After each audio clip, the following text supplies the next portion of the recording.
কেন Elon Musk Donald ট্রাম্পের সঙ্গে ঝগড়া করলেন? আসলে শুরু থেকেই তাদের জোটটা বেশ অদ্ভুত দেখাত। ইলন মাস্ক ইলেকট্রিক গাড়ি বানান আর ডোনাল্ড ট্রাম্প সব সময় সবুজ জ্বালানির সমালোচনা করেন। ডোনাল্ড খোলাখুলিভাবে ঘোষণা করেছিলেন তিনি প্রেসিডেন্ট হলে নবায়নযোগ্য জ্বালানির ক্ষেত্রে সরকারি সহায়তা কমিয়ে দেবেন। কিন্তু ডোনাল্ড ট্রাম্প এবং ইলন মাস্ক একটি সাধারণ লক্ষ্য অর্জনের জন্য একত্রিত হয়েছিলেন। আর যখন ট্রাম্প প্রেসিডেন্ট হলেন শুরুতে সবকিছু ঠিকঠাকই চলছিল, কিন্তু পরে ট্রাম্প মাস্ককে রাষ্ট্রীয় দক্ষতা কমিটি থেকে বরখাস্ত করেন এবং তারপর তারা প্রকাশ্যে ঝগড়া বাঁধান। আজকে মাস্ক নিজেই নিজের রাজনৈতিক দল গঠনের ঘোষণা দিয়েছেন। আসলে এই কাহিনী সাধারণ এবং বিভিন্ন জায়গায় বহুবার ঘটেছে। প্রথমে কিছু তুলনামূলক দুর্বল খেলোয়াড়দের একটি জোট গড়ে ওঠে কোনো বড় প্রতিপক্ষের বিরুদ্ধে। জয়ের আকাঙ্ক্ষা এই মিত্রদের মধ্যে থাকা বিরোধগুলোকে মসৃণ করে দেয়, আর এই বিরোধ সবসময় থাকে। আর যৌথ জয়ের পর এই বিরোধগুলো আবার সামনে চলে আসে এবং গুরুত্বপূর্ণ হয়ে ওঠে। তখন নিজেদের মধ্যে কলহ শুরু হয়। এটা সর্বত্র এবং সবসময় ঘটে। মাস্ক ও ট্রাম্পের ঝগড়া শুরুতে অবশ্যই জনতাকে অবাক করেছিল, কারণ ট্রাম্প তখনকার বর্তমান প্রেসিডেন্ট ছিলেন। আর যদি তোমরা একসাথে জয়ী হও, তাহলে বর্তমান প্রেসিডেন্টের পাশে থাকলে আরও বেশি সুযোগ সুবিধা পাওয়া যায়, এমনকি তোমাদের মধ্যে বিরোধ থাকলেও। তাহলে এত প্রকাশ্যে ঝগড়া করার দরকারটা কি? কিন্তু ইলন মাস্ক, যিনি আমেরিকার রাষ্ট্রীয় ক্ষমতার যন্ত্রের ভেতরে ছিলেন এবং প্রেসিডেন্টের সঙ্গে যোগাযোগ ছিল, তিনি আগেভাগেই দেখতে ও বুঝতে পেরেছিলেন ট্রাম্প আসলে কি করছেন, আর সেই কারণেই তিনি প্রকাশ্যে ট্রাম্পের থেকে আলাদা হয়ে যান। যদিও আমরা আগেও দেখেছি তিনি ট্রাম্পের নির্বাচনী প্রচারণার জন্য টাকা দিয়েছিলেন এবং এমনকি তার সমর্থনে মিটিংয়েও বক্তব্য রেখেছিলেন। আসলে ইলন মাস্ক কে? চলুন আমরা তার দিকে একটু নজর দিই। তিনি কোনো জিনিয়াস নন, আর নাই বা গণমাধ্যমে যেভাবে তাকে উপস্থাপন করা হয় সেই রকম কোনো জাদুকরী উদ্যোক্তা। ইলন মাস্ক হচ্ছে একদল টেকনোক্র্যাটের আড়াল। তিনি একজন শোম্যান যিনি দর্শকদের জন্য অভিনয় করেন। তিনি প্রযুক্তি সিন্ডিকেটের মুখ। যে টেকনোক্র্যাটদের দল ইলন মাস্ক প্রতিনিধিত্ব করেন তারা যথেষ্ট শক্তিশালী। তারা গ্লোবাল স্যাটেলাইট নেটওয়ার্ক স্টারলিংক তৈরি করেছে, তারা স্পেসের রকেট মহাকাশে পাঠাচ্ছে, তারা টেসলা ইলেকট্রিক গাড়ির উৎপাদনও চালু করেছে। অনেক দেশই আসলে এমন কাজ সামলাতে পারবে না। আমি মনে করি, এবং এটা আমার ব্যক্তিগত মত, যুক্তরাষ্ট্রের প্রেসিডেন্ট ও এই টেকনোম্যাগনেটের মধ্যে দ্বন্দ্বের কারণ ছিল ডোনাল্ড ট্রাম্পের শুল্ক বাড়ানোর নীতি। ডোনাল্ড প্রথমে আমদানি পণ্যের উপর শুল্ক আরোপের ঘোষণা দেন, তারপর সেই হার কমান, পরে আবার বাড়ান, আবার শুল্ক আরোপ স্থগিত করেন, তারপর আবার বলেন যে তিনি শুল্ক আরোপ করবেন। আর সাধারণ মানুষ পুরোপুরি বিভ্রান্ত হয়ে পড়ে, কোথায় কিভাবে এগুলো কার্যকর হচ্ছে, কোনো দেশের উপর, কোনো খাতে এবং কত শতাংশ হারে। কিন্তু আমেরিকান কাস্টমস নির্দিষ্ট নির্দেশনা অনুযায়ী খুবই সুশৃঙ্খলভাবে কাজ করে।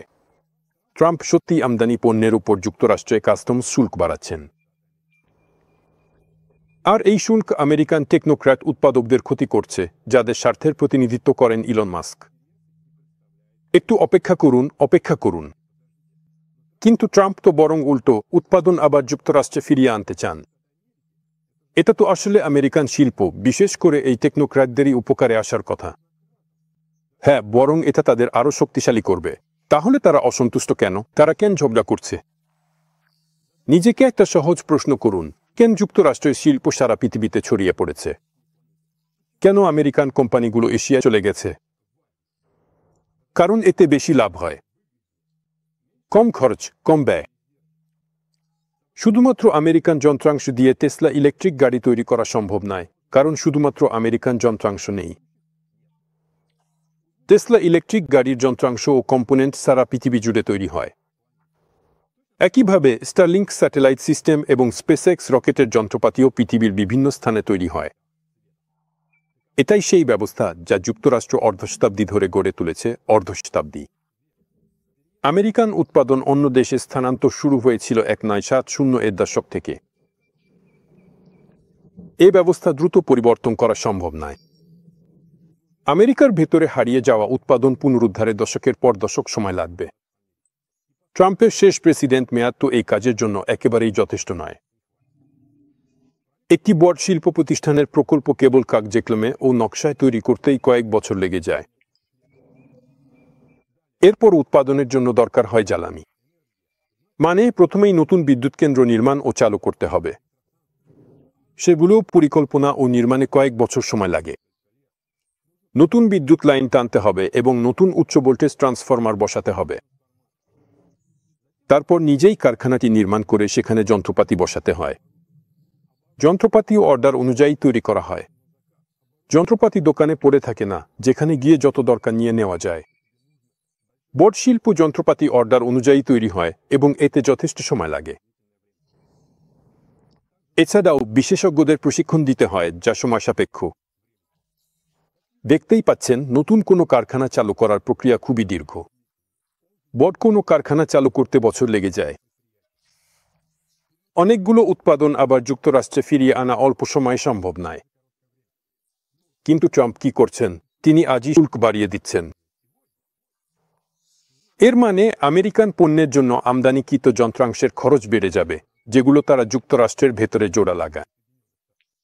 আর সেই সব অসংখ্য আমেরিকান পণ্যের কি হবে, যেগুলো পুরোপুরি এশিয়া ও অন্যান্য দেশে তৈরি হয়? আইফোন তো আমেরিকায় তৈরি হয় না, আমেরিকান শ্রমিকের হাতে তো সেটি ছোঁয়াই পড়ে না। তবুও মনে করা হয় আইফোন হলো আমেরিকান ফোন। ট্রাম্প শুল্ক বাড়াতে তাড়াহুড়ো করছেন এবং এতে করে তিনি বিদ্যমান আমেরিকান উৎপাদন ব্যবস্থারই বেশি ক্ষতি করছেন, কারণ এত কম সময়ে তারা নিজেদের গুছিয়ে নিতে পারছে না। আমেরিকান প্রযুক্তিবিদরা ট্রাম্পের এই দ্রুতগতির নীতির সঙ্গে তাল মেলাতে পারছেন না। এখান থেকেই বোঝা যায় কেন মাস্ক শুরুতে ট্রাম্পকে সমর্থন করেছিলেন, তার নির্বাচনী প্রচারণায় টাকা দিয়েছিলেন, তার মিটিংয়েও অংশ নিয়েছিলেন, কারণ লক্ষ্য ছিল একটাই। কিন্তু পরে ট্রাম্প এমন এক অত্যন্ত দ্রুত গতি নেন, যা আমেরিকান উৎপাদন ব্যবস্থা সহ্য করতে পারে না। তাই ইলন মাস্কের সঙ্গে প্রেসিডেন্টের মনোমালিন্য হয় এবং তিনি নিজস্ব রাজনৈতিক দল গঠনের ঘোষণা দেন। আজকের দিনে আমেরিকার প্রযুক্তিবিদদের জন্য আমদানি পণ্যের উপর উচ্চ শুল্ক ক্ষতিকর। তারা চায় আরও মসৃণ এবং ধীরগতির একটি প্রক্রিয়া, যা তাদেরকে ব্যবস্থা পুনর্গঠনের সুযোগ দেবে, এই শিল্প প্রতিষ্ঠানগুলোকে যুক্তরাষ্ট্রের ভেতরে গড়ে তুলতে সাহায্য করবে। শেষ পর্যন্ত কি হবে? তথ্যপ্রযুক্তি বিশেষজ্ঞরা কি ট্রাম্পের সঙ্গে সমঝোতায় পৌঁছাবে, নাকি পুরোপুরি মনোমালিন্য হবে, নাকি ইলন মাস্ককে যুক্তরাষ্ট্রের প্রেসিডেন্ট বানাবে? দেখা যাক। রাশিয়ান জঙ্গল থেকে শুভেচ্ছা।